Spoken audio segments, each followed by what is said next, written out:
Hi friends, ಎಲ್ಲರಿಗೂ ನಮಸ್ಕಾರ. MRV YouTube ಚಾನಲ್ಗೆ ಸ್ವಾಗತ. ಇವತ್ತಿನ ರೆಸಿಪಿ ಮೊಟ್ಟೆ ಗ್ರೇವಿ ಹೇಗೆ ಮಾಡೋದು ಅಂತ ನೋಡೋಣ. ಅದಕ್ಕಿಂತ ಮುಂಚೆ ಸಬ್ಸ್ಕ್ರೈಬ್ ಮಾಡ್ಕೊಳ್ಳೋಣ ಅಂದರೆ ಸಬ್ಸ್ಕ್ರೈಬ್ ಮಾಡ್ಕೊಳ್ಳಿ, ಕೆಳಗಿರೋ ಬೆಲ್ಲಕ್ಕನ್ನು ಪ್ರೆಸ್ ಮಾಡಿ.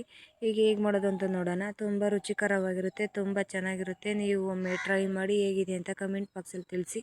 ಈಗ ಹೇಗೆ ಮಾಡೋದು ಅಂತ ನೋಡೋಣ.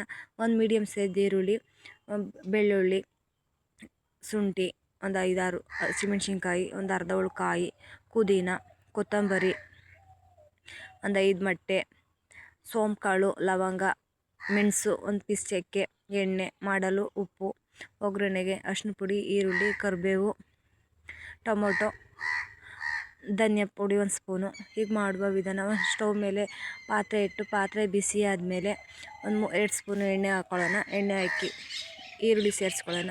ಈರುಳ್ಳಿ, ಬೆಳ್ಳುಳ್ಳಿ, ಶುಂಠಿ, ಹಸಿಮೆಣ್ಸಿನ್ಕಾಯನ್ನು ಸೇರಿಸಿ ಚೆನ್ನಾಗಿ ಫ್ರೈ ಮಾಡ್ಕೊಳ್ಳೋಣ. ಹಸಿ ಸ್ಮೆಲ್ ಹೋಗ್ಬೇಕು ಅಲ್ಲಿವರೆಗೂ ಚೆನ್ನಾಗಿ ಫ್ರೈ ಮಾಡ್ಕೊಳ್ಳೋಣ. ಸೋಂಪು, ಲವಂಗ ಒಂದು 3, ಒಂದು ಪೀಸ್ ಚಕ್ಕೆ, ಮೆಣಸಿನ ಪುಡಿ, ಮೆಣಸು ಎಲ್ಲನೂ ಹಾಕಿ ಚೆನ್ನಾಗಿ ಫ್ರೈ ಮಾಡ್ಕೊಳ್ಳೋಣ. ಚೆನ್ನಾಗಿ ಫ್ರೈ ಮಾಡ್ಕೊಳ್ಬೇಕು. ಇದು ಈರುಳ್ಳಿ ಸಾಫ್ಟಾಗಿ ಬೇಯೋಕ್ಕೆ ಒಂದು ಸ್ವಲ್ಪ ಉಪ್ಪನ್ನು ಸೇರಿಸಿ ಚೆನ್ನಾಗಿ ಫ್ರೈ ಮಾಡ್ಕೊಳ್ಳೋಣ. ಹಸಿ ಸ್ಮೆಲ್ ಹೋಗೋವರೆಗೂ ಚೆನ್ನಾಗಿ ಫ್ರೈ ಆಗಿದೆ. ಇವಾಗ ಪುದೀನ ಸೇರಿಸ್ಕೊಳ್ಳೋಣ. ಸಾಂಬಾರು ಸೊಪ್ಪು, ಕಾಯಿ ಎಲ್ಲನೂ ಹಾಕಿ ಕಮ್ಮಿ ಉರಿಲೇ ಚೆನ್ನಾಗಿ ಫ್ರೈ ಮಾಡ್ಕೊಳ್ಳೋಣ. ಇದು ಕಮ್ಮಿ ಉರಿಲೇ ಚೆನ್ನಾಗಿ ಫ್ರೈ ಆಗುತ್ತೆ. ಇದು ಫ್ರೈ ಆಗಿದೆ. ಸೈಡಿಗೆ ಎತ್ತಿಡ್ಕೊತಾ ಇದ್ದೀನಿ ತಣ್ಣಗಾಗಲು. ಈಗ ಇದು ತಣ್ಣಗಾಗಿದೆ. ಈಗ ಮಿಕ್ಸಿ ಜಾರಿಗೆ ಸೇರಿಸ್ಕೊತಾ ಇದ್ದೀನಿ. ಮಿಕ್ಸಿ ಜಾರಿಗೆ ಸೇರಿಸ್ಕೊಂಡು 1 ಸ್ಪೂನು ಧನಿಯಾ ಪುಡಿ, ಒಂದು ಮೀಡಿಯಮ್ ಸೈಜು ಟೊಮೊಟೊನ ಸೇರಿಸ್ಕೊಂಡು ಒಂದು ಸ್ವಲ್ಪ ನೀರು ಹಾಕಿ ಪೇಸ್ಟ್ ಮಾಡ್ಕೊಳ್ಳೋಣ. ಇದು ಪೇಸ್ಟ್ ಆಗಿದೆ. ಈ ಥರ ಪೇಸ್ಟ್ ಆಗಿದೆ. ಈ ಥರ ಪೇಸ್ಟ್ ಆದರೆ ಸಾಕು. ಫುಲ್ ನೈಸ್ ಇರಬೇಕು. ಅಲ್ಲಿವರೆಗೂ ಚೆನ್ನಾಗಿ ಪೇಸ್ಟ್ ಮಾಡ್ಕೊಂಡು ತೆಗೆದಿಟ್ಕೊಂಡು ಸೈಡಿಗೆ ಎತ್ತಿಟ್ಕೊತಾ ಇದ್ದೀನಿ. ಈಗ ಅದೇ ಪ್ಯಾನಿಗೆ ಸ್ಟವ್ ಆನ್ ಮಾಡಿಬಿಟ್ಟು ಅದೇ ಪ್ಯಾನ್ ಇಟ್ಬಿಟ್ಟು ಒಂದು 2-3 ಸ್ಪೂನು ಎಣ್ಣೆ ಹಾಕ್ಕೊಂಡಿದ್ದೀನಿ. ಒಂದು ಮೀಡಿಯಮ್ ಸೈಜು ಈರುಳ್ಳಿ ಸೇರಿಸಿ ಚೆನ್ನಾಗಿ ಹಸಿ ಸ್ಮೆಲ್ ಹೋಗೋವರೆಗೂ ಚೆನ್ನಾಗಿ ಫ್ರೈ ಮಾಡ್ಕೋಬೇಕು. ಒಂದು 2 ಕಡ್ಡಿ ಕರಿಬೇವು ಹಾಕ್ತಾಯಿದ್ದೀನಿ. ಕರಿಬೇವು ಕೂಡ ಹಾಕಿ ಚೆನ್ನಾಗಿ ಫ್ರೈ ಮಾಡ್ಕೊಳ್ಳೋಣ. ಹಸಿ ಸ್ಮೆಲ್ ಹೋಗ್ಬೇಕು ಅಲ್ಲಿವರೆಗೂ ಚೆನ್ನಾಗಿ ಫ್ರೈ ಮಾಡ್ಕೋಬೇಕು. ಇದು ತುಂಬ ರುಚಿಕರವಾಗಿರುತ್ತೆ. ದೋಸೆ, ಪೂರಿ, ಚಪಾತಿಗೆಲ್ಲ ಚೆನ್ನಾಗಿರುತ್ತೆ. ನೀವು ಒಮ್ಮೆ ಟ್ರೈ ಮಾಡಿ ಹೇಗಿದೆ ಅಂತ ಕಮೆಂಟ್ ಬಾಕ್ಸಲ್ಲಿ ತಿಳಿಸಿ. ಒಂದು ಚಿಟಿಕೆ ಅರಿಶಿಣನ ಸೇರಿಸಿ ಚೆನ್ನಾಗಿ ಫ್ರೈ ಮಾಡ್ಕೊಳ್ಳೋಣ. ಇದು ಫ್ರೈ ಆಗಿದೆ. ಇವಾಗ ರುಬ್ಬಿರೋ ಮಸಾಲೆನೂ ಸೇರಿಸ್ಕೊಳ್ಳೋಣ. ರುಬ್ಬಿರೋ ಮಸಾಲೆನೂ ಸೇರಿಸ್ಕೊಂಡು ಚೆನ್ನಾಗಿ ಫ್ರೈ ಮಾಡ್ಕೊಳ್ಳೋಣ. ಚೆನ್ನಾಗಿ ಇದು ಫ್ರೈ ಆಗಬೇಕು ಎಣ್ಣೆಲೆ, ಅಲ್ಲಿವರೆಗೂ ಚೆನ್ನಾಗಿ ಫ್ರೈ ಮಾಡ್ಕೋಬೇಕು.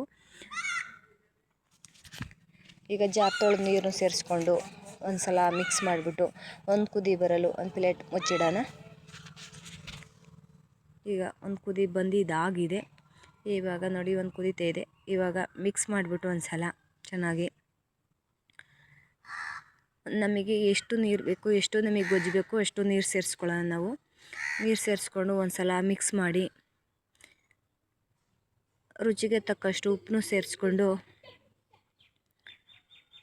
ಇನ್ನೊಂದು ಸಲ ಮಿಕ್ಸ್ ಮಾಡ್ಕೊಳ್ಳೋಣ. ಇನ್ನೊಂದು 5 ನಿಮಿಷ ಬೇಯೋಕ್ಕೆ ಒಂದು ಪ್ಲೇಟ್ ಮುಚ್ಚಿ ಒಂದು 5 ನಿಮಿಷ ಬೇಯಿಸ್ಕೊಳ್ಳೋಣ.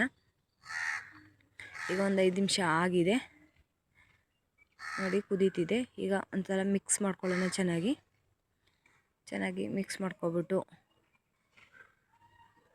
ನೋಡಿ ಈ ಥರ ಗೊಜ್ಜು ಆಗಿದೆ. ಅನ್ನ, ಚಪಾತಿ, ಪೂರಿ ಎಲ್ಲಕ್ಕೂ ಸೂಪರಾಗಿರುತ್ತೆ. ನೀವು ಒಮ್ಮೆ ಟ್ರೈ ಮಾಡಿ. ಈ ಥರ ಮೊಟ್ಟೆ ಸೇರಿಸ್ಕೊತಾ ಇದ್ದೀನಿ. ನೀವು ಎಣ್ಣೆಗೆ ಒಂದು ಸ್ವಲ್ಪ ಎಣ್ಣೆ ಹಾಕಿ ಅರಿಶಿನ ಪುಡಿ ಹಾಕಿ ಫ್ರೈ ಮಾಡಿ ಕೂಡ ಹಾಕ್ಬೋದು. ನಾನು ಹಂಗೇನು ಮಾಡ್ತಿಲ್ಲ, ನಾನು ಹಂಗೆ ಸೇರಿಸ್ಕೊತಾ ಇದ್ದೀನಿ. ಮೊಟ್ಟೆಯ ಸೌಟೆ ಅಂತ ತಿರುಗಾಗಿ ಏನು ಬೇಕಾಗಿಲ್ಲ. ಬಾಣಲಿನೇ ಒಂದು ಸ್ವಲ್ಪ ಅಳ್ಳಾಡಿಸಿದ್ರೆ ಮೊಟ್ಟೆ ಎಲ್ಲ ಕ್ಲೋಸ್ ಆಯ್ತವೆ.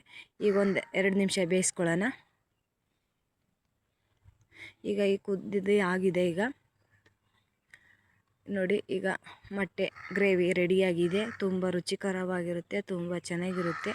ನೀವು ಒಮ್ಮೆ ಟ್ರೈ ಮಾಡಿ ಹೇಗಿದೆ ಅಂತ ಕಮೆಂಟ್ ಬಾಕ್ಸಲ್ಲಿ ತಿಳಿಸಿ. ದೋಸೆ, ಪೂರಿ, ಚಪಾತಿಗೆಲ್ಲ ಸೂಪರಾಗಿರುತ್ತೆ ನೋಡಿ, ಸೂಪರಾಗಿರುತ್ತೆ. ಇವಾಗ ಒಂದು ಬಟ್ಲಿಗೆ ಸರ್ವ್ ಮಾಡ್ಕೊತಾ ಇದ್ದೀನಿ.